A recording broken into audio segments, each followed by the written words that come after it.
3 Mei 1999 di Krunggoko, Kecamatan Dewantara, Aceh Utara. Euforia reformasi di Jakarta menjalar keluarga Aceh yang selama 10 tahun terakhir hidup di tengah operasi Jaring Merah atau yang dikenal dengan DOM, Daerah Operasi Militer. Warga turun ke jalan dengan senjata tajam karena beredar kabar pasukan TNI hendak menyerbu desa Cotmurong, Aceh Utara.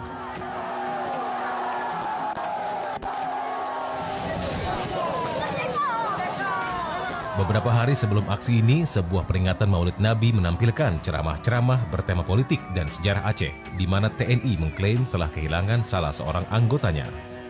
Dengan dalih mencari anggota yang hilang, pasukan TNI masuk kampung dan melakukan kekerasan fisik pada warga. Inilah yang memicu kemarahan massa. Yang penting di urungnya, pengen cari kepuasan di Aceh penderitaan kayo.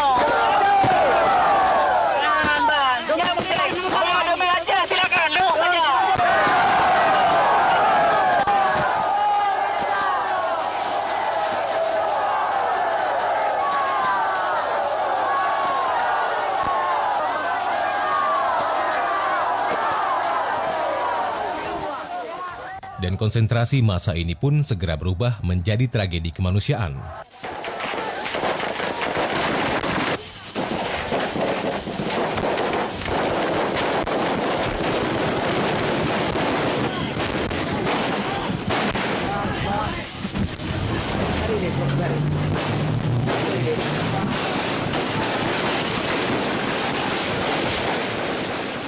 Koalisi NGO HAM Aceh melaporkan ratusan tentara dari Kesatuan Detasmen Rudal 001 Pulau Rungkom memuntahkan timah panas secara acak ke arah massa.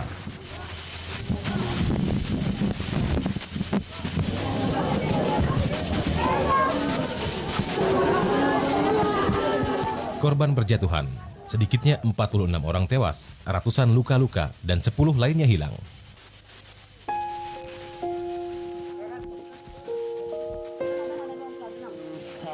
Persis jam 1:05.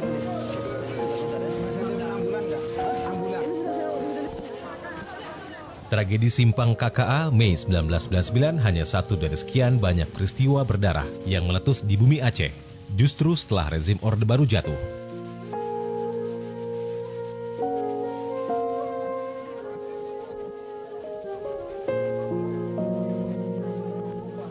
Rentetan peristiwa tersebut juga terjadi saat pemerintah menggelar Operasi Sadar Rencong 1 antara Mei 1999 hingga Januari 2000.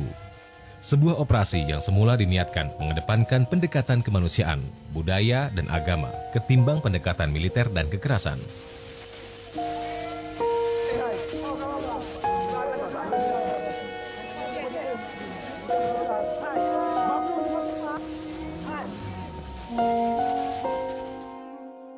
Selama 1999 saja, setidaknya meletus 4 insiden berdarah, mulai peristiwa di gedung KNPI Lok Semawe, hingga pembantaian terhadap Tengku Bantakiah dan santri-santrinya di Melabo. Seluruhnya diduga merupakan pelanggaran hak asasi manusia berkategori berat. Daniel Hutagalung meneliti kondisi di Aceh setelah reformasi. Pasal 99 adalah bentuk perlawanan terhadap dominasi atau terhadap kekerasan dari pemerintah Republik Indonesia itu tidak lagi dipegang oleh GAM, tidak lagi semata-mata. Tapi ada kelompok-kelompok masyarakat sipil yang juga mengajukan soal-soal yang mengedepankan tuntutan-tuntutan yang sama. Artinya kan ini semakin meluas, juga berkembang untuk melakukan sejenis pembalasan terhadap perlakuan baik yang Simpang KKA maupun yang di kasus di gedung KNPI. Yang sampai mereka menangkap kabarnya menangkap 7 orang TNI dari bis yang sedang lagi liburan, lalu dieksekusi, dibuang di satu sungai. Puncaknya pada 8 November 1999 berlangsung sidang umum masyarakat pejuang referendum atau SUMPR di Masjid Raya Baitur Rahman, Banda Aceh. Pawai yang dihadiri lebih dari 2 juta rakyat yang berdatangan dari daerah tingkat 2 telah tiba sejak kemarin. Ini adalah penumpukan massa yang paling besar dalam sejarah Aceh. Ditaksir 1 juta orang berkumpul mendesak penyelesaian konflik secara damai. Masjid-masjid dan kantor-kantor. Ternyata massa masih terus berdatangan ke lokasi upacara, terutama masyarakat berdomisili dekat Seluruh unsur dari kelompok masyarakat sipil, mahasiswa, ulama hingga DPRD Aceh menuntut hak menentukan nasib sendiri melalui referendum yang damai dan demokratis. Aksi ini antara lain digalang oleh Sentral Informasi Referendum Aceh atau SIRA. Dengan orasi-orasi dari tokoh-tokoh masyarakat. Rakyat Aceh itu menuntut pihak eksekutif Indonesia, pemerintah Indonesia dan legislatif MPR, DPR agar segera mengizinkan pelaksanaan referendum di Aceh. Karena kami melihat sekarang apabila referendum tidak dilaksanakan ya, paling tidak dalam tahun depan mungkin paling singkat kita hitungkan waktu, itu akan terjadi eskalasi konflik yang sangat tinggi. Dan konsekuensinya saya pikir secara vertikal akan sangat berbahaya bagi Indonesia itu sendiri dan juga bagi hak asasi manusia.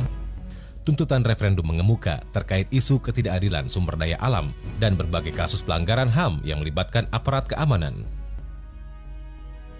Di Masjid Raya, di Lok Semawe, di semua kota-kota besar Aceh, itu orang punya bayangan ternyata wah, kita bisa referendum.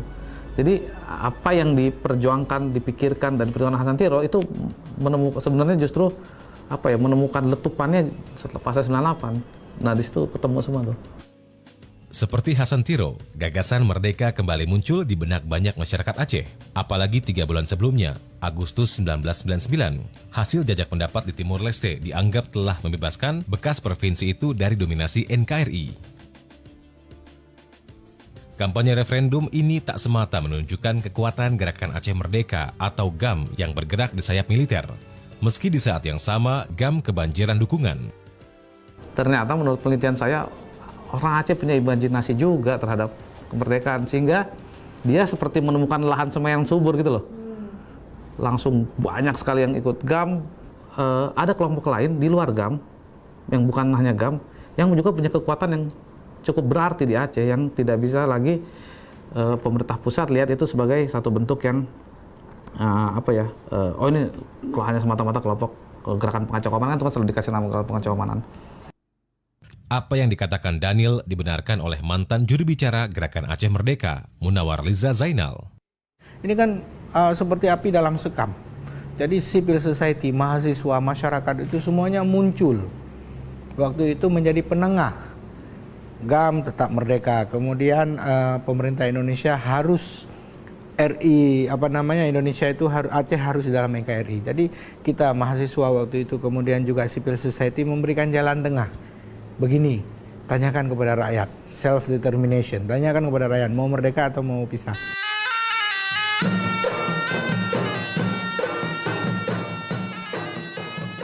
Tuntutan referendum tak pernah dikabulkan Jakarta. Presiden Abdurrahman Wahid memilih meresponnya dengan diplomatis. Gus Dur menghormati pilihan rakyat Aceh untuk menentukan nasib sendiri, namun bersikukuh menjaga keutuhan NKRI. Salah satunya dengan mengganti nama resmi provinsi menjadi Nangro Aceh Darussalam atau Negeri Aceh yang Damai. Tapi pemberian nama yang terdengar lebih islami tak menghentikan peningkatan kekuatan GAM secara militer, terutama pada tahun 2000-an. Mereka yang keluarganya pernah menjadi korban operasi militer, lahir sebagai generasi baru yang memilih bergabung dengan GAM. Tahun 2000-an, basis GAM bukan hanya Pidi, Aceh Timur, dan Aceh Utara, tapi sudah menyebar hingga Aceh Barat dan Aceh Selatan. Demikian pula dengan kekuatan persenjataannya. 4 Desember 2000, saat merayakan ulang tahun yang ke-24, GAM terang-terangan menunjukkan eksistensi mereka. GAM menggelar pasukan, termasuk Inong Bale, serta mengibarkan bendera kebesarannya, bintang, dan bulan sabit.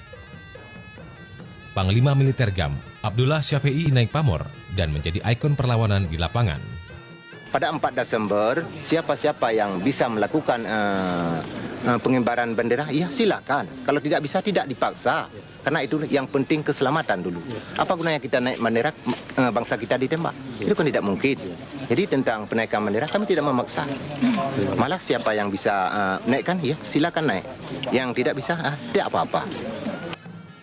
Abdullah Syafi'i atau Tengku Lah adalah pemimpin sayap militer GAM yang berpengaruh. Dia memimpin gerilya GAM lebih dari 20 tahun di kawasan Biren.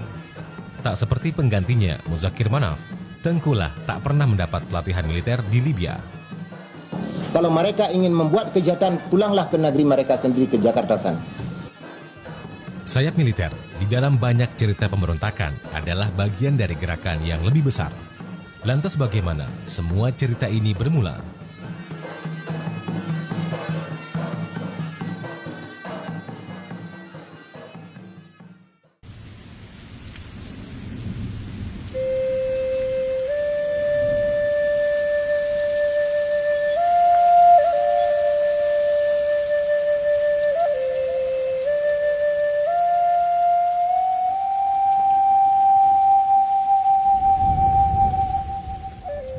Jejak perlawanan Gerakan Aceh Merdeka atau GAM tak bisa dipisahkan dari Gunung Halimun. Gunung setinggi 1.800 meter ini berada 42 km selatan Sigli, Kabupaten Pidi. Di gunung inilah Muhammad Hasan Ditiro pada 4 Desember 1976 mendeklarasikan GAM. Misinya berpisah dari Republik Indonesia alias Merdeka.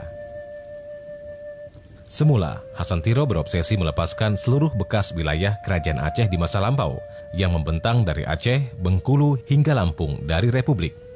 Belakangan perjuangannya menyempit sekedar demi Aceh merdeka.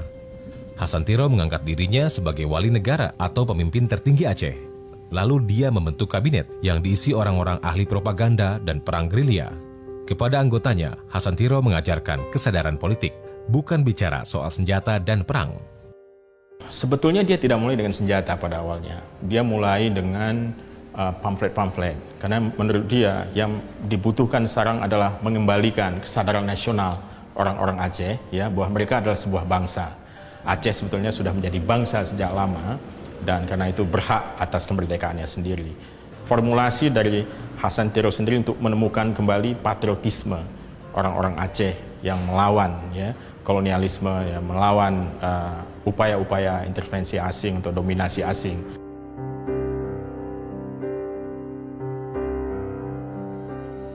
Ismail, bekas anggota GAM, menguatkan relasi antara semangat anti-kolonialisme dan kawasan ini. Sebetulnya Gunung Halimun kan dari AM permukaan. Ya, ini kan kaidang dari Belanda.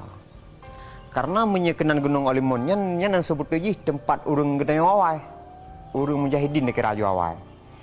Inan mesepat tokoh-tokoh alim ulama untuk urang perjuang awal dengan Belanda. Ya, troba bersawat gam kain kenan. Ya, lagi kan? Atau kenan posisi yang netral, yang lebih lambung. Halian ada tanya pandangan kenu kedih tiga deh. Maka ji musapat genan jalan ji tumbuh tiro yalan.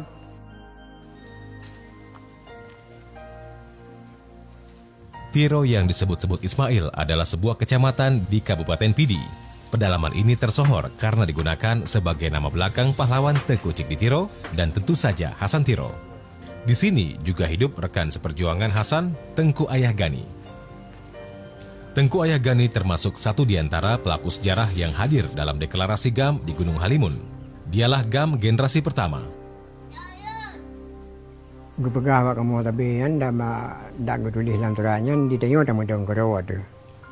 Nah hak do di tengok tengok Aceh. Taplo selalu buat aku bangsa Aceh nak kadibun ni Jawa. Ni tengok tamu dong yo. Dalake ada tuntut hak tu, hak do debat dia.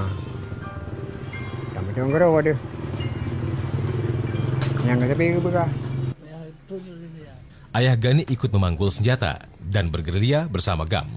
Luka tembak di lengannya kerap membuatnya terkenang dengan masa-masa awal GAM. Lama telepon rian, janji di pulau orang. Nak berdua draw mentang tu yang di pulau dengan draw orang tu benangan ngum di pulau. Yang ada kejadian pun di Jonam. Itu ngan rawan. Itu menangan dalam di pulau. Di nganyan bukan boleh ilah menangan dalam di pulau tu. Akhir-akhir ramai.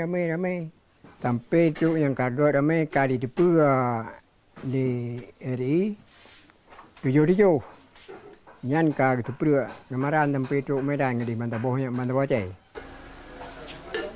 Generasi GAM seangkatannya belum lagi mengenal pendidikan militer profesional di Libya. Nyawa dalam ban orang memang mudah dan minta rezeki. Ban kara kacau yang kahana lagi minta rezeki. kali dua rata taruhan, rata dua. Buat ibu, baju. Yang ku lagi apa ni pertaji baju ribu dengan yang tu baju. Mantu tentera manduman lagi yang tentera yang ubun dia yang ka watera meu yang ka dalam kurung plo kan yang kai wa di Libya. Rupanya apa ju bo deng yang numpu bo jo gojo an anu jo tu bo jeneng cang baju hubu. Versi lain meragukan deklarasi GAM dilakukan pada 1976.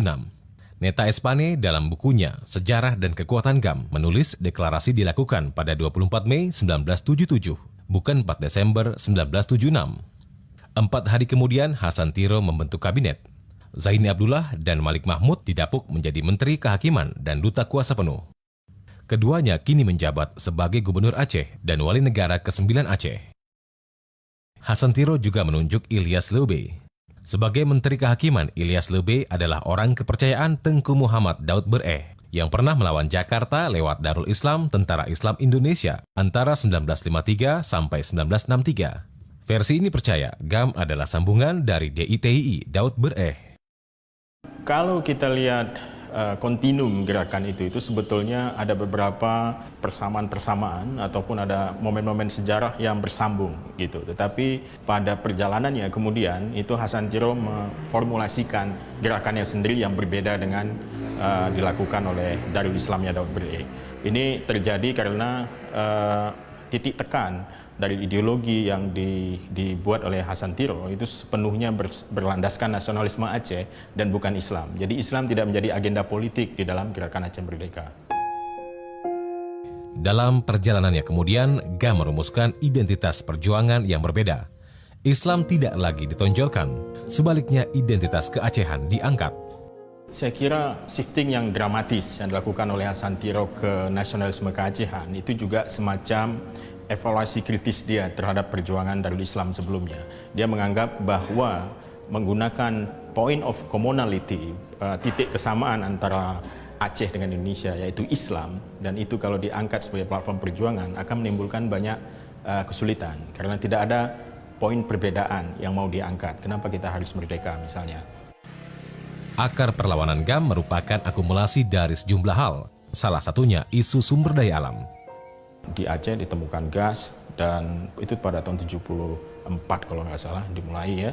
Nah waktu itu Hasan Tiro yang bermukim di New York, dia juga punya satu perusahaan yang bergerak di soal mining yang dikenal dengan bendera Dora Limited Incorporation seperti itu.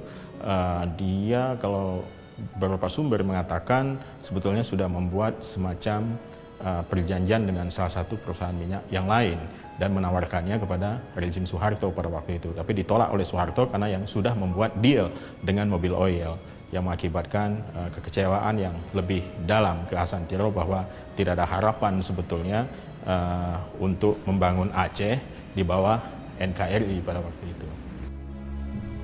Di masa Soeharto misalnya, Aceh hanya menerima 1% APBN. Padahal Aceh memiliki kontribusi 14% terhadap GDP atau pendapatan kotor nasional. Persepsi ketidakadilan itu menggerus kepercayaan orang seperti Hasan Tiro pada Jakarta. Belum lagi janji otonomi yang tak kunjung dipenuhi sejak Daud Bereh sepakat untuk turun gunung tahun 1963. Dari kawasan dingin Gunung Halimun, PD, GAM berkembang menjadi organisasi besar yang terus meresahkan pemerintah di Jakarta. Tapi sebelum memilih jalan militer, Hasan Tiro melakukan gerakan intelektual dan kaderisasi. Beliau mencoba membuat analisa supaya orang-orang Aceh ya berpikir secara rasional.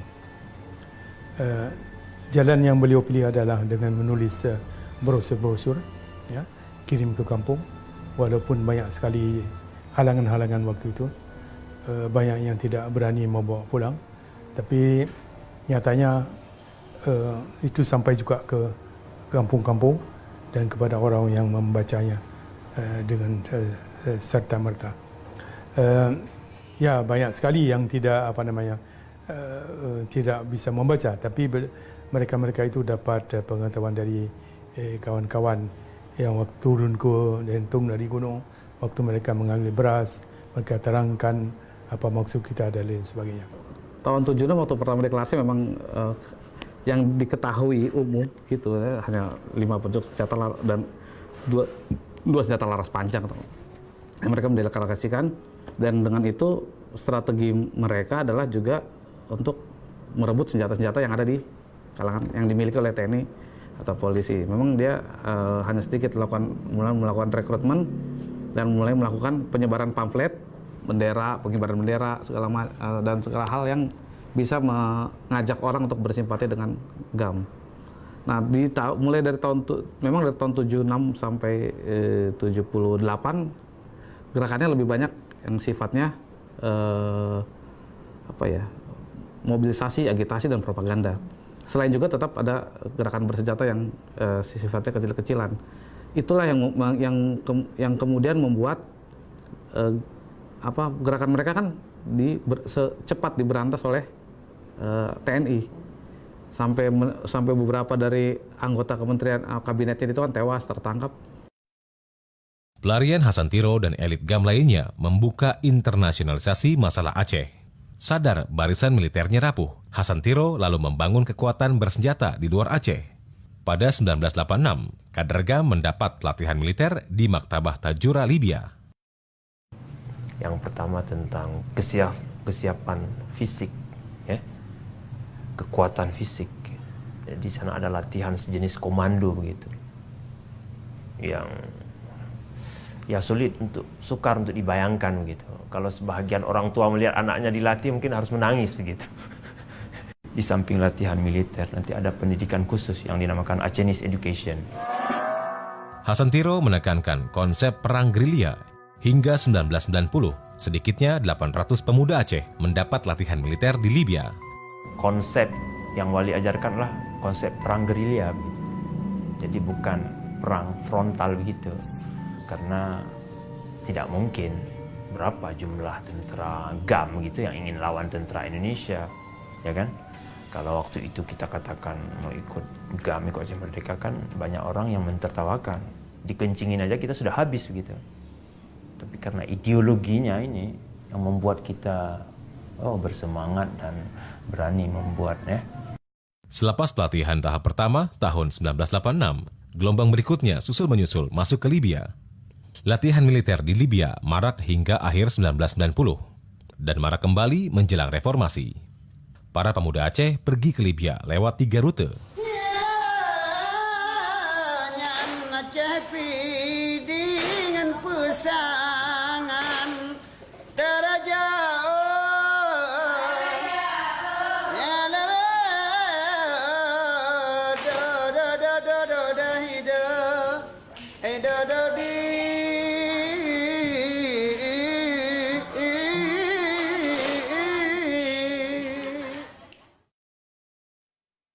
Tak hanya kader militer yang bergerak, para pemuda yang semula bersikap netral mulai terlibat dalam gerakan pro kemerdekaan dengan berbagai alasan.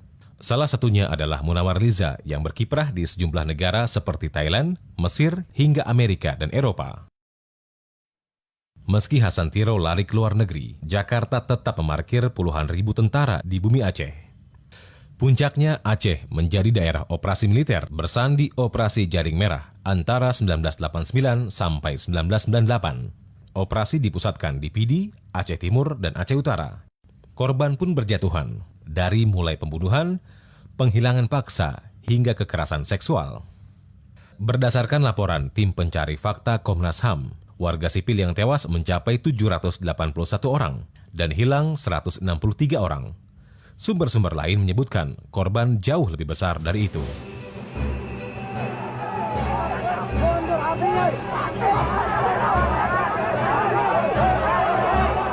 Masa gelap DOM usai selepas rezim Soeharto tumbang. Saya memutuskan untuk menyatakan berhenti dari jabatan saya sebagai Presiden Republik Indonesia. Pada 7 Agustus 1998, DOM dicabut. Menhankam Pangap Jenderal Wiranto menarik pasukan TNI dari Aceh. Tak lupa, Wiranto menyampaikan permintaan maaf. 10 hari kemudian, Presiden Habibie juga minta maaf atas pelanggaran HAM yang terjadi selama DOM di Aceh. Di akhir Agustus 1998, seluruh pasukan non-organik ditarik mundur dari Aceh.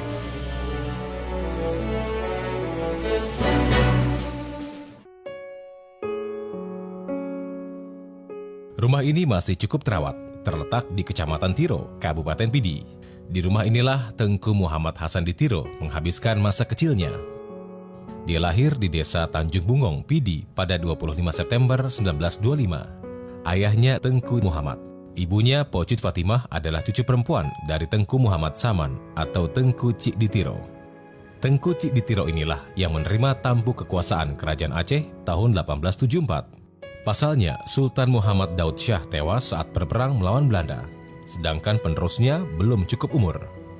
Kakek buyut Hasan Tiro, Tengku Cik di Tiro, lalu diangkat menjadi wali negara yang pertama di Tanah Rencong.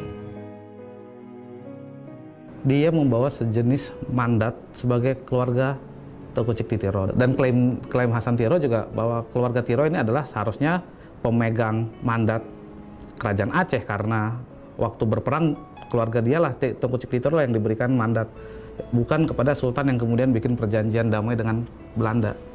Nah, itu yang buat Tiro sebagai keluarga yang cukup dihormatin. Memang yang paling menarik adalah dia menawarkan satu gagasan mengenai Aceh masa lalu yang gilang gemilang. Di masa muda, Hasan Tiro masih berada dalam pangkuan Republik. Dia pernah aktif dalam Pemuda Republik Indonesia (PRI). Berkat bantuan Daud Bereh dan Syafruddin Prawira Negara, Hasan Tiro menyelesaikan kuliah hukum di Universitas Islam Indonesia (UII) Yogyakarta. Selepasnya, dia mendapat beasiswa kuliah doktoral bidang hukum di Universitas Columbia, Amerika Serikat. Dia pernah bekerja di bawah Syafruddin Prawira Negara, wakil Perdana Menteri yang menjabat sebagai Perdana Menteri sementara ketika kita lagi KMP itu. Hasan Tiro lalu dipercaya sebagai staf Dinas Penerangan Delegasi Indonesia di markas besar PBB, New York. Meski berada di New York, perhatiannya tersedot pada gejolak perlawanan Daud Bereh di tanah kelahirannya Aceh. Ada dua hal. Yang pertama, dia setuju saja. Yang kedua, banyak anggota keluarga dia terlibat kan di dalam gerakan Daud Bereh. Hasan Tiro tidak setuju dengan aksi kekerasan yang ditempuh pemerintah Jakarta dalam respon perlawanan di daerah, termasuk Aceh.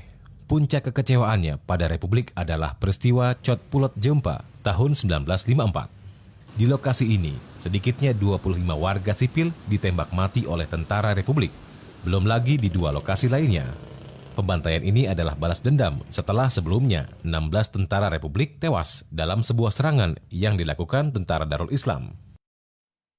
Terjadi pembantaian besar-besaran di Pulut Jempa di masa itu, masa konflik ya di Melabuh ya. Jadi disitulah timbul suatu ketidakadilan yang benar-benar terjadi ya. Tengku Hasan Tiro waktu itu sudah berada di New York ya. Itu genap setahun setelah itu terjadi pengumuman daripada perjuangan konflik DITI ya. Dan sebelumnya beliau sudah beberapa tahun tinggal di Amerika. Hasan Tiro berang. Dari New York, Hasan Tiro mengirim surat protes pada Perdana Menteri Ali Sastroamidjojo. Sang Perdana Menteri dari Partai Nasionalis itu marah dan meminta Hasan Tiro pulang. Tapi Hasan Tiro menolak dan malah menyatakan diri sebagai dubes Darul Islam di New York. Api perlawanan pun mulai tersulut. Setelah paspornya dicabut oleh Ali Sastroamidjojo, itu kemarahan Hasan Tiro semakin kental terhadap Jakarta sebetulnya.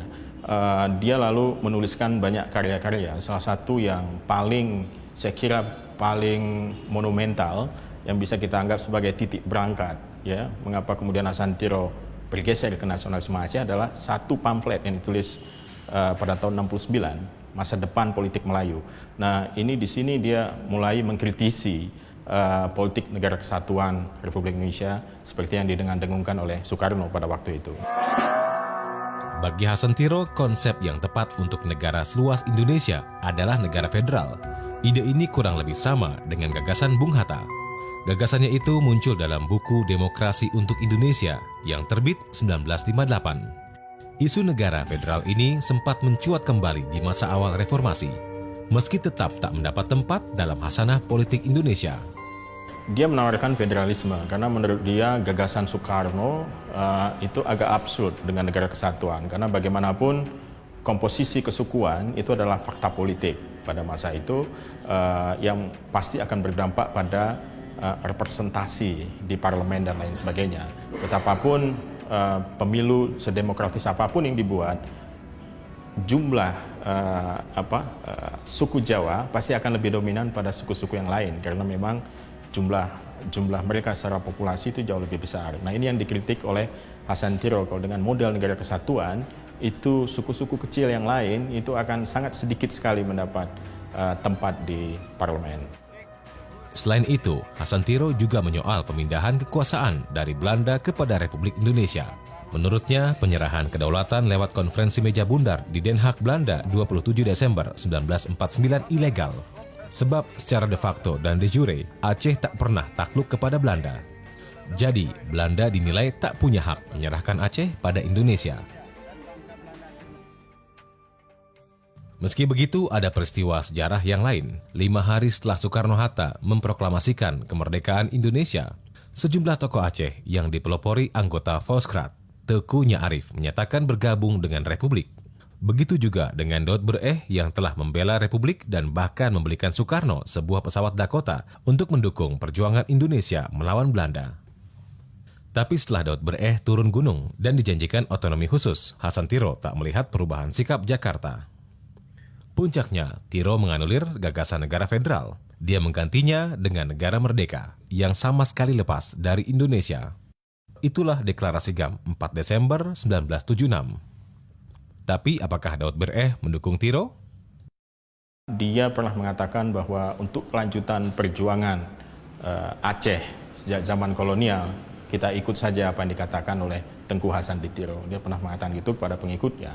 Nah, itu saya kira salah satu sebab mengapa ketika Hasan Tiro pulang dan dia bertemu dengan beberapa pentolan-pentolan dari Islam semasa Daud Bereh seperti Ilyas Lebeh, Tengku Ilyas Lebeh ya, dan Tengku Ilyas Lebeh langsung mau ikut, dan beberapa letnan yang lain misalnya seperti Geci Umar, Pawang Rasid yang dulu kita kenal adalah orang-orangnya Daud Bereh, itu kemudian mendukung gagasan dari Hasan Tiro untuk melanjutkan ini di bawah bendera Aceh Merdeka.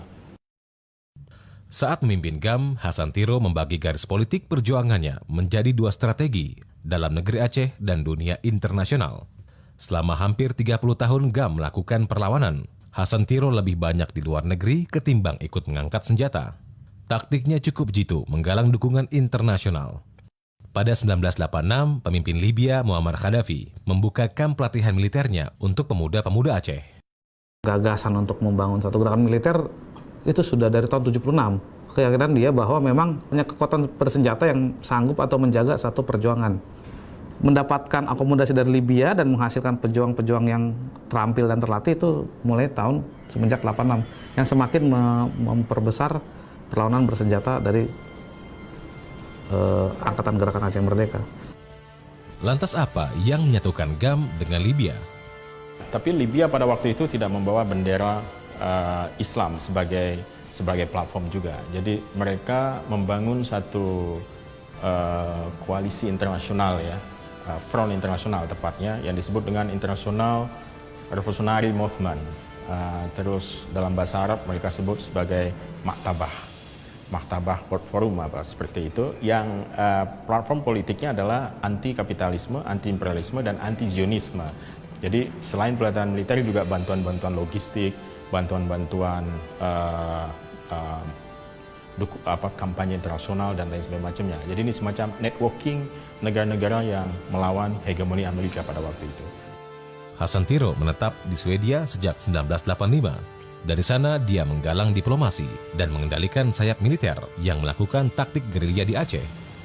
pada 1989 saat Aceh berstatus daerah operasi militer. Hasantiro getol mengangkat masalah HAM di Aceh ke panggung internasional. Itu kemudian mulai membuka mata internasional bahwa ada problem besar di Aceh, yang itu yang pertama.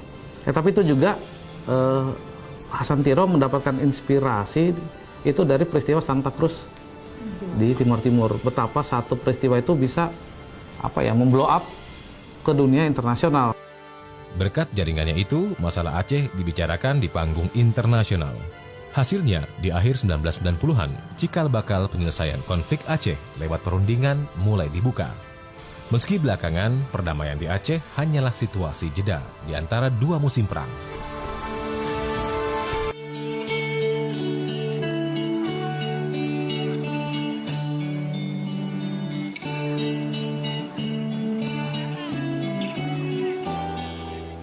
Aceh selalu menjadi pekerjaan rumah bagi pemerintah RI di Jakarta. Di masa reformasi, pendekatan untuk menyelesaikan konflik di Serambi Mekah lebih lunak. Jalan damai lewat dialog digalang sejak masa Presiden Abdurrahman Wahid. Yang pertama, kedua pihak menaikkan Joint Understanding of Humanitarian for Aceh, atau yang lebih dikenal sebagai Jeda Kemanusiaan pada 2 Juni 2000. Namun jalan damai yang difasilitasi Henry Dunant Center ini hanya bertahan 7 bulan. Ketegangan dan kekerasan yang mengakibatkan jatuhnya korban tetap terjadi. 2 bulan berselang, Maret 2001, ada kesepakatan jalan damai.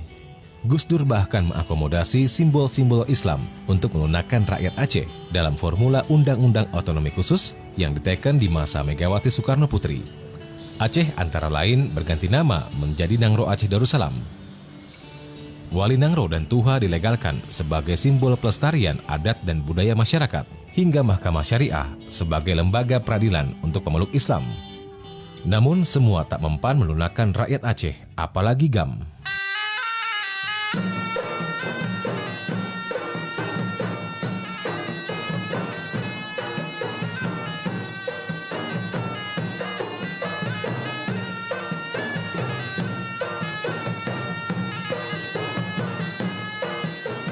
Mereka mengungkapkan kemerdekaan itu hak segala bangsa, tapi ternyata untuk kami Aceh tidak ada kemerdekaan yang sebenarnya. Di masa Megawati, orientasi Jakarta berubah. Upaya terakhir menyelesaikan konflik lewat KOHA atau Cessation of Hostilities Agreement gagal. Padahal penghentian kekerasan yang diteken di Jenewa, Swiss pada 9 Desember 2002 ini terbilang komprehensif. Dari penghentian kekerasan dan konflik bersenjata, demilitarisasi BRIMOB, hingga rehabilitasi bagi korban. Tentara itu kan instrumen politik. Dan oleh karena itu, apa yang dikerjakan tentara sangat tergantung dari perintah politik. Nah, kalau perintah politik seperti tadi yang saya katakan, bahwa Komando Operasi TNI harus mampu membuat tekanan militer agar GAM mau menandatangani Cessation of Hostility Agreement, maka apa yang saya lakukan? Saya harus merancang satu operasi ofensif terhadap posisi-posisi GAM dimanapun dia untuk membuat mereka menjadi disorganisasi. Tentu harapan kita dengan Cessation of Hostility Agreement ini selesai dong, ya kan? Tidak ada lagi konflik akan terjadi dan ini bisa diselesaikan. Ternyata justru ketika Cessation of Hostility Agreement itu terjadi, yang terjadi adalah penguatan. Eskalasi yang meningkat yang membuat tahun 2002 pemerintah membuka lagi Kodam Iskandar Muda yang tahun 85 sudah ditutup. Sebagai fasilitator, Henry Dunant Center atau HDC tidak kapok. Mereka terus mencoba. Pada 17 Mei 2003, HDC bersama sejumlah negara berhasil memaksa pemerintah RI dan GAM untuk berunding di Tokyo, Jepang. Namun ikhtiar ini lagi-lagi gagal. Sehari sebelum berunding, 5 juru runding GAM ditangkap polisi saat menuju bandara. Alasannya mereka tak melapor ke polisi dan tersandung kasus makar, sehingga dilarang meninggalkan Indonesia. Alhasil, GAM hanya diwakili Zaini Abdullah dan Malik Mahmud. Pertemuan Tokyo atau Tokyo Meeting menjadi usaha pamungkas untuk mendamaikan Aceh.